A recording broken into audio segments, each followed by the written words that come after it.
Suddenly, there was a face that was definitive and energized. The face of an older man, weathered in appearance.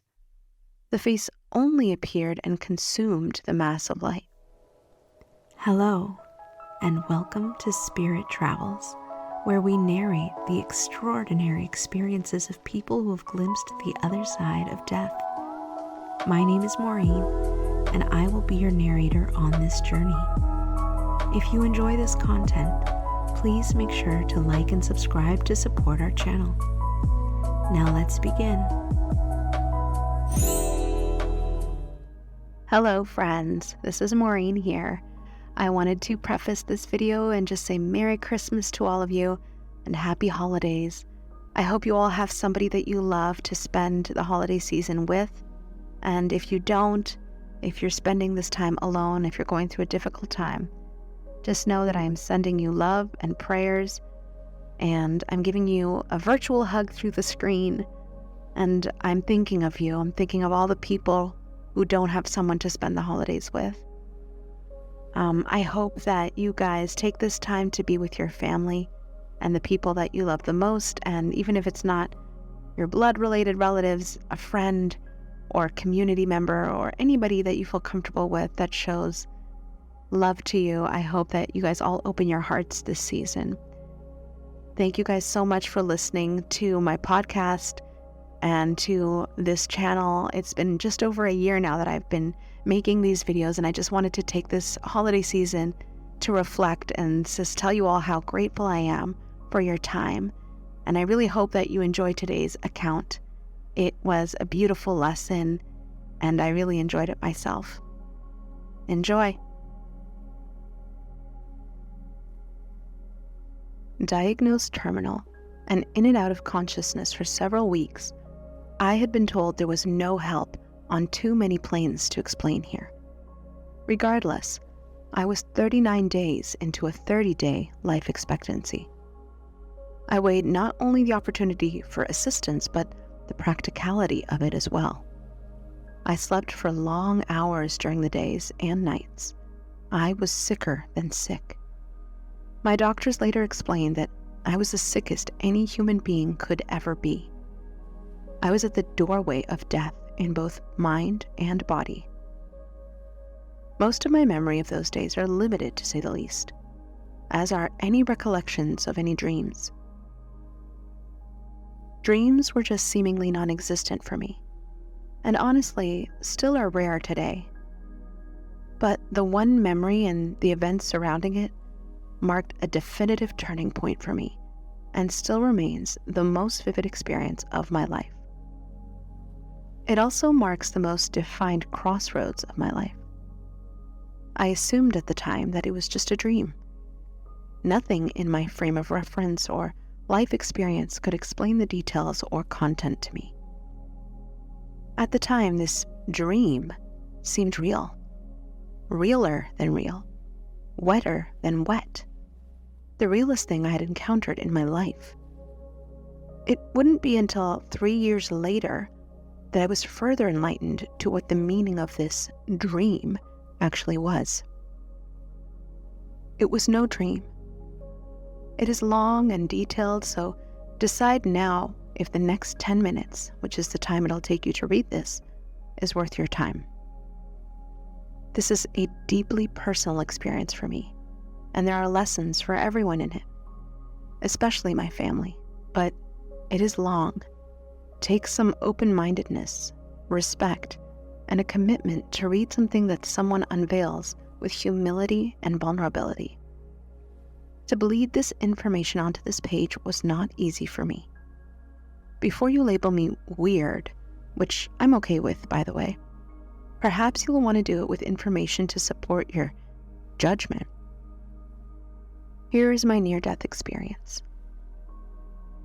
I found myself in an open expanse of darkness.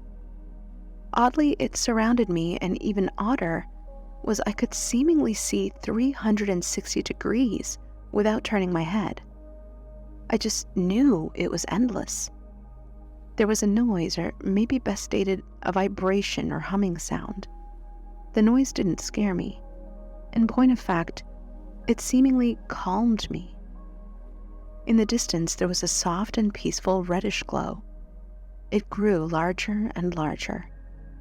It seemed red, but as I got closer, it appeared peach-colored and pink and even orange. To this date, describing the colors is still difficult for me because I'd never experienced colors so vivid and brilliant. Almost like the phases of a cloud-clustered sunset or sunrise. The way the colors evolve with the slipping sun and reflected onto the clouds. I didn't move, but could certainly feel the glow getting larger and larger, as if I were rushing to it without effort. There was no tunnel, as some report. The glow emanated from what appeared to be the lip of what seemed like the edge of a volcano, for lack of a better previous memory recall.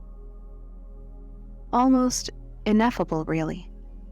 Trying to piece it together with the framework of my current memory databanks, the closest thing I could align it with is a volcano.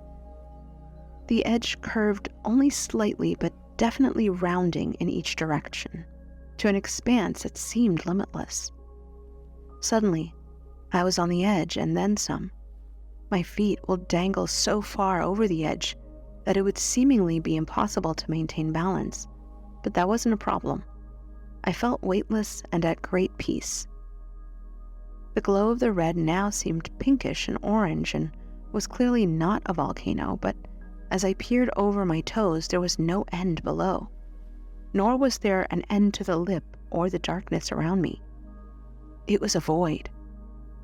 There was no heat or lava, just a harmonic hum and a specific odor that I didn't recognize. I remember thinking, I don't ever recall smelling anything in a dream. The smell I could actually taste, like after a thunderstorm, that crisp but refreshed smell. Almost like the smell of an ozone machine, but crisper. The edge of the glow expanse curved out of view endlessly, making me realize or know that there was no end to it. It wasn't the mouth of a volcano. It was obviously too expansive, but it did bend. I wasn't frightened. I wasn't confused either. In fact, I was at the greatest peace that I've ever known. My 3/4 of the way over the edge, without any hesitation, a bright, light-shaped ball or mass appeared before me. It just seemed out of reach, although I didn't try. Like a giant ball of light swirling itself, rotating in nearly every direction, highlighted by blue streaks. It wasn't perfectly round. It appeared almost jagged and occasionally squeaked into an almost thick donut-shaped structure of pure energy. When this happened, I could see what appeared to be a center of whirlpool, for lack of better terms, where it all seemed to merge. In the center was a darker blue-black center. Everything seemed to go there and disappear, with streaks of blue indicating direction. As I focused on this, it began to distort and glow brighter, with streaks of blue that began to outline the shape of a face emerging. The mass of light increased in brightness continually, but yet it didn't make me squint or shield my eyes. It made me feel better and more peaceful as it grew in intensity. As the light intensified, so did the harmony and vibration of it. Suddenly, there was a face that was definitive and energized, the face of an older man, weathered in appearance. The face only appeared and consumed the mass of light. The high point and low points of detail expressed in tones of light. High points were more bluish. His hair was longer and had gentle waves, not tight, but rolling down past what I assumed were shoulders, but unseen. He looked somewhat familiar, or rather, felt familiar. There was a burst of vibration from him that I could feel down to the very core of my body. That was the most comfort I has ever felt. Like a summer breeze in your face without a care in the world. I no longer felt physical pain as in my awake state, which had been intense. It was just peace, unlike any I'd ever experienced. He had no facial hair to speak of, but the weathered look of his face was clearly defined with the tones of light. Then there were words. There was no speaking, as the figure's lips never moved, nor did mine, but the words were clear. It was a question. Are you ready? It was vague but decisive, and I felt no ambiguity in its meaning. I replied, but yet my lips didn't move, and I have no memory of actually speaking, but this was the reply. I simply said, "No, I'm not ready yet." This in and of itself was odd because I'd already given up and was ready to die in my awake state of mind and body. Evidently not. Then more words. There is something important you still need to do. And at the same time I felt these words. A smile began to form on the man's face, and more rays of light began to shout out of nearly every part of his face. I reached for his face, unafraid but exploring. Just without thought, I reached for his face, and I placed my hands on his cheek. I had originally thought that he would have been well out of my reach, suspended over the expanse, but he wasn't. I realized the red, pink, orange, peach-colored glow was gone, and all that remained was the white, radiant light from the orb, continually increasing in brightness and in hum. I reached out slowly and deliberately and touched his cheek. My body vibrated, and the light grew again in intensity and brightness as his smile expanded. Brighter than the sun, but not yellow, pure white. This touch lasted for what seemed like forever, but yet quick. It's hard to find words to describe the sense of time I experienced. As the light became brighter, so did the hum and the vibration. His smile widened until it distorted the image of his face. I felt as if I was falling, but I hadn't moved. Suddenly, there were valleys and mountains and streams and small specks of numerous people and animals in the expanse below me. It was a brief but complete vision of a peaceful place, void of definable color but a great source of peace. The entire field of view became a white light. I felt weightless as it engulfed me. There was a sense of speed somehow as I felt what seemed like my body traveling at speeds blurring my view.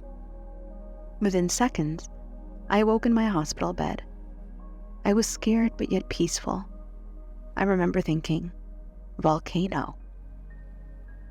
I immediately assumed that my encounter was a dream, but yet somehow, deep inside me, I knew it wasn't. Within minutes of this experience, I purposely and incessantly asked to see all of my doctors at the same time, and without effort it happened. There were exactly 12 of them. I asked each to speak their mind and explain my options and chances. Each did with fluent, quick responses, and I looked in the eyes of each as they spoke. I was focused and attentive. I felt things coming from each of them, it seemed, but I could not understand it at all. They all looked at me oddly, as if wondering where all my control had suddenly come from, considering the nearly comatose state that I'd been in since my arrival. I spoke to them as a group, and I told them that I had to live. I told them specifically that there was something important that I was supposed to do, and this marked the beginning of a life-saving treatment that would take nearly 3 years. There are several hurdles in those 3 years, including a 2-month stint in hospice where I miraculously got better, which is still unexplained by my doctors.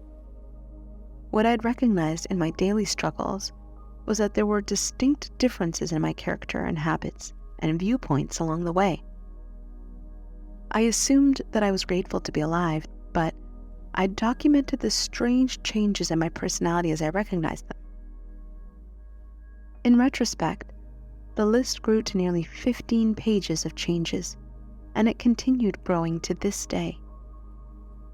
Around Christmas of 2013, close to 3 years by that point, I neared what appeared to be the end of my battle. I received a calendar as usual at Christmas from my mother, with several pictures on it that she'd made. It was a ritual in my family to get this calendar every Christmas from my mom. We all looked forward to it, and it's a staple in each of our homes all year without fail. We all fought for the cover, as we call it, and it's been a tradition and passion for my mom for some time now. By the way, we still jokingly jockey for the cover photo each and every year. As I scanned the calendar, I came across a picture of a man. I was instantly weakened and literally fell back in my seat. I was stunned and left breathless. That man on the calendar was the same face in the giant mass of light that I'd experienced at my death's door in my dream. The same face, but I still didn't know who it was. Once I could muster the question, I was told that was my grandfather. He died in 1956, well before my birth, and as a result had never been a part of my life in stories or in photos. There was no possible way I could recognize this man, as I'd never seen him in a picture. I'd never had any direct knowledge of his life or character previously. This was the day I realized that my dream was directly influenced by someone already departed. In the next few months, I discovered the near-death experience and its history in our society. I was never a believer in these events, as perceptual prejudice dictated otherwise. Although it was clear to me at this point that my dream was a near-death experience. But I hadn't actually died. Or had I? Well, this is where the world changed once again for me. Spontaneously, I couldn't get enough information, and I still have an insatiable desire for learning. Theories of things pop into my mind on topics I previously never cared about. Oddly, I couldn't and still can't read others' NDE stories. What I was insatiable about was the recorded and well-documented and researched after effects. I compared my recorded after effects to several lists developed by researchers and scientists. As you can imagine, the changes I documented were exactly the same as millions of near-death experiencers around the world. Almost exactly the same. This realization happened almost 3 years from the actual event. Exactly the time frame recorded in research as the time frame the majority of near-death experiences go through until their awakening, or realization of the event and acceptance of the same.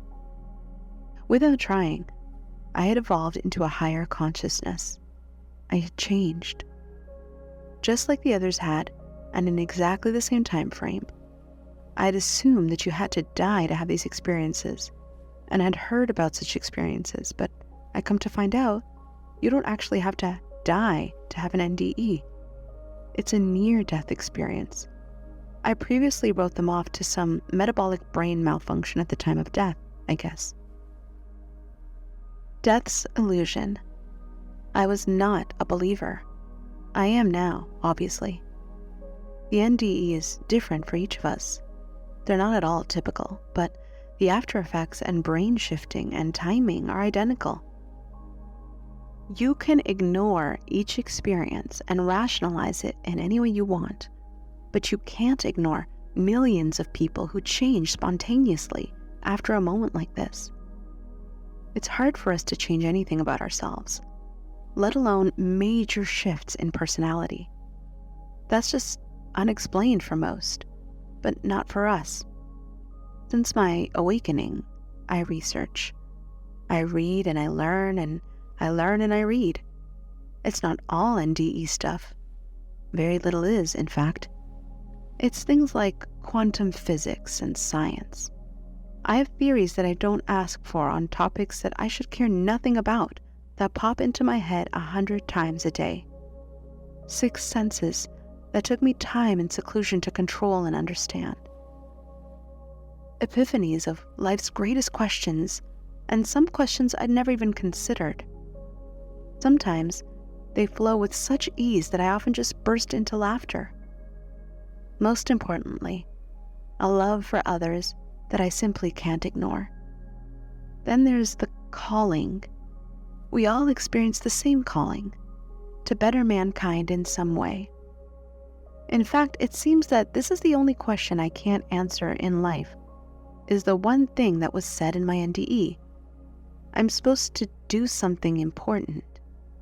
This remains the carrot I chase, and I'm perfectly okay with it.